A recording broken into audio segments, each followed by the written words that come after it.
अस्सलामुअलैकुम स्टूडेंट्स, उम्मीद है आप सब खैरियत से होंगे। आज का हमारा टॉपिक है limitations of Newton's laws of motion. बहुत ही आसान, बहुत ही इजी टॉपिक अगर आप समझना चाहें तो। मेरी कोशिश होती है कि बच्चों को बिल्कुल आसान आसान करके हलवा बना कर समझाया जाए, जिससे बच्चे आसानी से इसको याद कर सकें और याद रख सकें पेपर के लिए भी। Limitations of Newton's laws of motion है ना, सिंपल टॉपिक है। वो कहता है कि we have already explain that Newton's laws of motion can be applied with very high degree of accuracy to the motion of objects and velocity which we come across in everyday life. सबसे पहले मैं आपको बताता हूँ कि ये जो आपको मार्क हाईलाइट हुए वर्ड्स नज़र आ रहे हैं, आपको ये वर्ड्स याद रखने हैं। जिस तरह आप पहले पॉइंट में हैं, आपने पहला पॉइंट लिखना है लिमिटेशंस का। Newton's laws of motion can be applied with very high degree of accuracy. ठीक है, पहले पॉइंट में आपने ये लिखना है मोशन ऑफ ऑब्जेक्ट वेलोसिटी जो होती हैं वही कम अक्रॉस इन एवरीडे लाइफ। अगर हम इसको ट्रांसलेट करके समझना चाहें, वो कहता है कि हम पहले भी वजाहत कर चुके हैं कि जो न्यूटन का कवानीन है ना, न्यूटन का जो हरकत का कवानीन है, मीन न्यूटन का जो लॉ ऑफ मोशन है, वो रोज़मर्रा की ज़िंदगी मीन एवरीडे जो लाइफ है, हमें जिन अशिया की हरकत और रफ्तारों से हमारा वास्ता रखते हैं ना, मीन जिन अशिया की जो हरकत होती है, उनकी रफ्तार होती है, उसको कम ज़्यादा करना, उन चीज़ों की हरकत, उनके मोशन जो होते हैं, उससे अगर हम वास्ता रखते हैं ना, मीन अगर हम उनको कंट्रोल कर सकते हैं, तो फिर ये न्यूटन्स के जो लॉ है ना, वो इस पर अप्लाइबल है। ठीक है, सेकेंड पॉइंट में वो कहता है the problem arises when we deal with the motion of elementary particles. फिर मैं आपको बता रहा हूँ कि ये जो लाइन, ये जो पॉइंट्स मार्क हुए हैं ना, बोल्ड मैंने किए हुए हैं, मार्क किए हुए हैं, ये पॉइंट इंपॉर्टेंट है, एमसीक्यूज इसमें भी पूछे जा सकते हैं। देन वो बताता है कि the problem arises when we deal, कि मसाइल उस टाइम पैदा होते हैं जब हम बुनियादी ज़रात की हरकत को देखना चाहते हैं। कि बुनियादी ज़रात मीन जो एलिमेंट्री पार्टिकल्स हैं ना, इसको हम कहते हैं बुनियादी ज़रात। मीन जब हम इनकी हरकत का मुताला करते हैं ना, प्रॉब्लम हमें उस टाइम फेस आती है। न्यूटन्स के ये जो लिमिटेशंस हैं ना लास्ट में, वो कहता है इस पर्पस के लिए ना न्यूटन ने रिलेटिविस्टिक मैकेनिक्स, कौन सी मैकेनिक, रिलेटिविस्टिक मैकेनिक्स को डेवलप किया था, जिस पे ये एप्लीकेबल थी चीज़ें। देन हमारे पास तीसरा पॉइंट आ जाता है, वो कहता है at least in this discussion we can say that Newton's laws of motion are not exact for all type of motion. कहता है इस डिस्कशन में, इस बहस में हम इस चीज़ का अंदाज़ा लगाते हैं कि जो न्यूटन का लॉ है ना, वो हर टाइप की मोशन के लिए एप्लीकेबल नहीं है। हर टाइप की मोशन पे हम न्यूटन के लॉ को अप्लाई नहीं कर सकते। अब हमारे पास, आपको पता है, मोशन की डिफरेंट टाइप्स हैं, translatory motion, vibratory motion, rotatory motion, sudden types हैं, रैंडम मोशन, सर्कुलर मोशन। वो कहता है कि जो न्यूटन्स के लॉ है ना, वो हर टाइप ऑफ मोशन के लिए नहीं है। ठीक है, बट वो प्रोवाइड करते हैं गुड अप्रोक्सीमेशन। अप्रोक्सीमेशन का मतलब आपको पता होना चाहिए, तकरीबन, नज़दीक नज़दीक। देन हमारे पास आ जाता है मैस एंड वेट। आपको कोई टीचर नहीं बताएगा मैस और वेट में डिफरेंस क्या है, ये मैं आपको समझाऊंगा। अगर हम देखें, जो जो मैं आपको पॉइंट्स मार्क करने के लिए कहूँगा, आपने सिर्फ वो मार्क करना है। रीड हम सब करेंगे, एक्सप्लेन मैं सारा करूँगा, मगर जो पॉइंट्स मैं आपको मार्क करने के लिए कहूँगा, आपने सिर्फ उन्हीं को मार्क करना है। Commonly we consider mass and weight as the same quantity. वो कहता है कि अगर आम तौर पे देखें ना, तो हम मैस और वेट को, दोनों को हम कहते हैं कि दोनों एक जैसे, एक दूसरे से मिलते जुलते हैं, सेम क्वांटिटीज हैं। कहता है अगर साइंटिफिकली देखें ना, तो mass and object, mass and weight are two different quantity. कहता है अगर साइंटिफिकली देखा जाए ना, तो मैस और वेट दो डिफरेंट क्वांटिटीज़ हैं। यहाँ पे आप एमसीक्यूज मार्क कर लें कि मैस एंड वेट कौन सी क्वांटिटी हैं, दो डिफरेंट क्वांटिटी हैं। फिर वो कहता है कि when we say that the weight of this object is 5 kg। कहता है कि अगर हम कहें कि इस चीज़ का वज़न 5 किलोग्राम है, तो ये इट इज़ नॉट ट्रू, तो ये सच नहीं है, ये बात ठीक नहीं है। वो कहता है इसके बदले हम ये कहेंगे, in fact 5 kg is the mess of the object. वह हम कहेंगे कि 5, दर हकीकत हम ये कहेंगे, इनफैक्ट हम ये कहेंगे कि इस शय का जो मैस है ना, वो 5 किलोग्राम है। क्या कहेंगे, इस शय का मैस 5 किलोग्राम है। और अगर हम मैस की सिंपल डेफिनेशन देखें ना, कि मैस है क्या, मैस की सबसे आसान तरीफ जो है, तो हम कह सकते हैं कि मैस ये है किसी जिस्म में मादे की मकदार की पैमाइश। क्या है मैस? किसी जिस्म में मादे के मिकदार की पैमाइश को हम क्या कहते हैं? मैस कहते हैं। Simple definition of the mass mean कोई भी बॉडी है उसमें जो मैटर होगा ना, उसका जो मैटर होगा उसको हम क्या कहेंगे? मैस। उसके वेट को नहीं, उसके मैटर को हम कहेंगे मैस। और अगर हम इसकी साइंटिफिकली डेफिनेशन देखें तो आपको जो आपने पेपर में डेफिनेशन लिखनी है तो आपको ये नीचे लिखी नज़र आ रही है येलो बॉक्स में। The characteristic of a body which determines the magnitude of acceleration produce when a certain force acts upon it, it is known as mass of the body.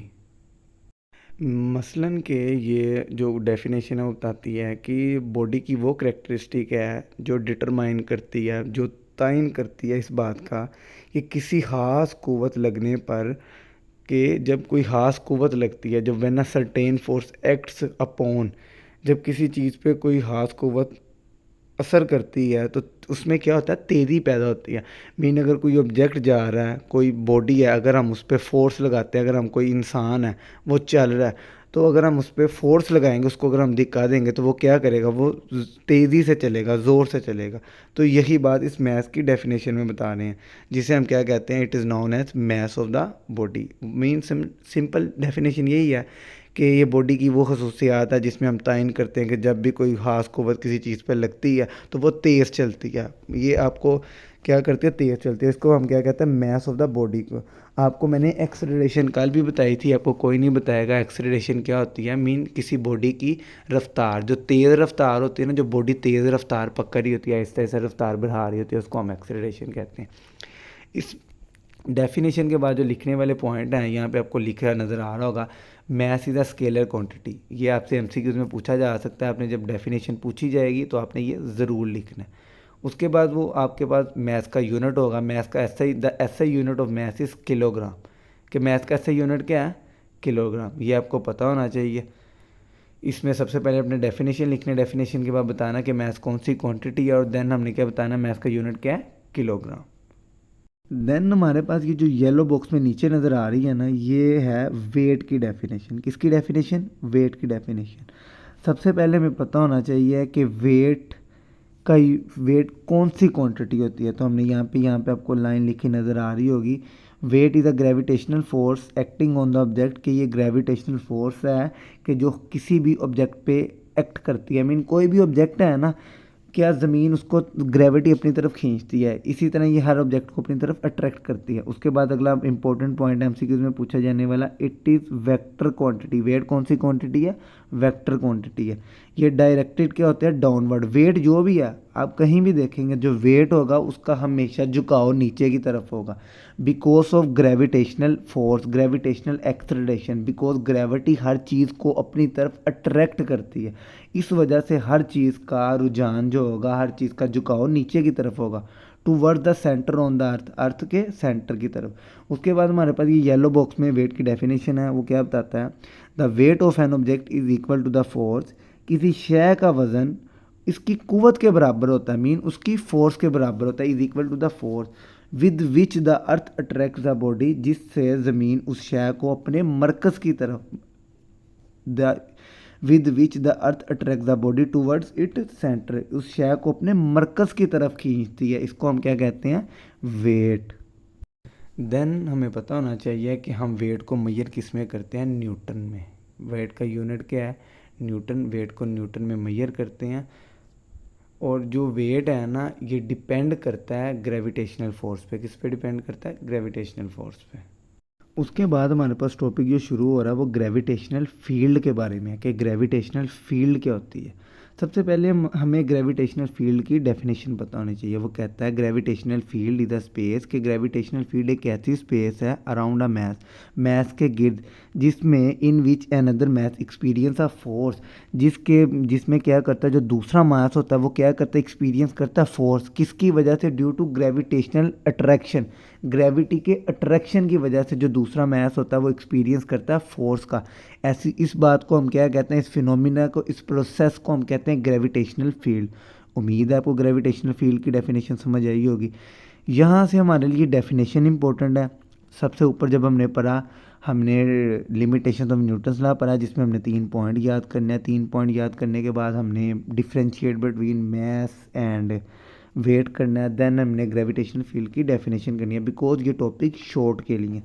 उसके बाद जो इसके इम्पोर्टेंट पॉइंट्स हैं मैंने mark करके point की सूरत में बना दिए हैं। अगर आपको ग्रेविटेशनल फील्ड लॉन्ग में आ जाता है तो आपने इनमें से 3 से 4 पॉइंट लिख देना, आपका लॉन्ग क्वेश्चन कवर हो जाएगा। सबसे पहले वेट का फॉर्मूला क्या है, W=mg। ठीक है, ये तो आप सबको पता होगा। उसके बाद वो कहता है कि जो ग्रेविटेशनल फील्ड स्ट्रेंथ है ना, डिफाइन करती है gravitational force acting on a unit mass. कि मीन ग्रेविटेशनल जो फील्ड स्ट्रेंथ है वो क्या करती है, is define as the gravitational force acting on a unit mass. कि जो ग्रेविटेशनल फोर्स किसी यूनिट मास पे, किसी मास पे, किसी बॉडी पे एक्ट करती है जिसका मास हो, उसको हम क्या कहते हैं, gravitational field strength. Then second point पे वो कहता है the mass m on the surface on earth exert a force known as its weight. कहता है कि जो मैस जो m है जो exert करता है फोर्स को, उसको हम क्या कहते हैं, known एज वेट। जो मैस होता है ना वो वेट कहलाता है, जिसको हम कहते हैं w। क्या कहते हैं, w given by w is equal to M G, where g is the gravitational field strength. आपको पता है हमको g को क्यों यूज़ करते हैं, ग्रेविटेशनल फील्ड स्ट्रेंथ के लिए। देन हमारे पास सेकंड एक थर्ड पॉइंट पे जो हमारे पास पॉइंट है वो एमसीक्यूज के लिए इंपॉर्टेंट है। इट्स वैल्यू इज़ 10 न्यूटन पर किलोग्राम। कितनी वैल्यू है इसकी, 10 न्यूटन पर किलोग्राम हमारे पास इसकी वैल्यू है। ये एमसीक्यूज में पूछा जा सकता है।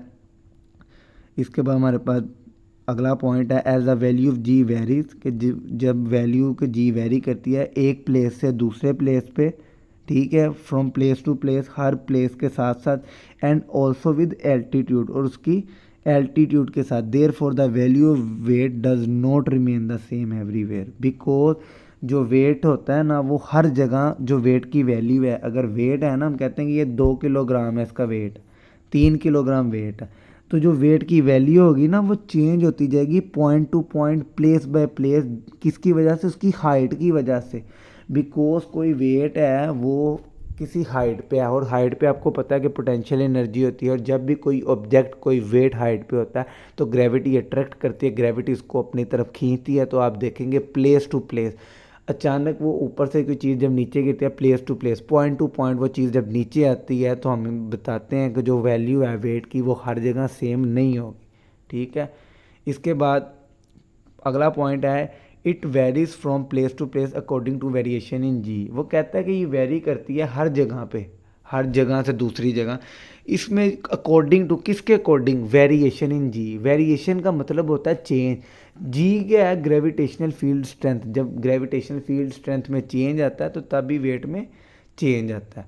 उसके बाद वो अगला पॉइंट बताता है though an object weights may vary from one place to another but at any particular location its weight is proportional to its mass। वो कहता है, आपने बस यहाँ पे एक पॉइंट याद रखना है, ये आखिरी वाला, कि जो किसी खास लोकेशन पे आ गया ना, किसी खास पॉइंट पे आके जो मैस होता है ना वो वेट के प्रोपोर्शनल आ जाता है, वेट के प्रोपोर्शनल आ जाता है, वेट के इक्वल आ जाता है। आपने यहाँ तक इसको याद रखना है। सबसे पहले ग्रेविटेशनल फील्ड की डेफिनेशन है, आपको नज़र आ रही होगी बॉक्स में। उसके बाद ग्रेविटेशनल फील्ड स्ट्रेंथ की डेफिनेशन है। उसके बाद आपको पता होना चाहिए वेट का फार्मूला W=mg। देन आपको एक वैल्यू पता होनी चाहिए, जो इट्स वैल्यू जो हम बता रहे हैं 10 न्यूटन पर किलोग्राम जो वैल्यू। उम्मीद है आपको ये टॉपिक समझ आया होगा। अगर आपको समझ आया तो आप ये अपने सब दोस्तों से शेयर करें, लाइक करें, सब्सक्राइब करें, कमेंट करें। अल्लाह हाफिज़।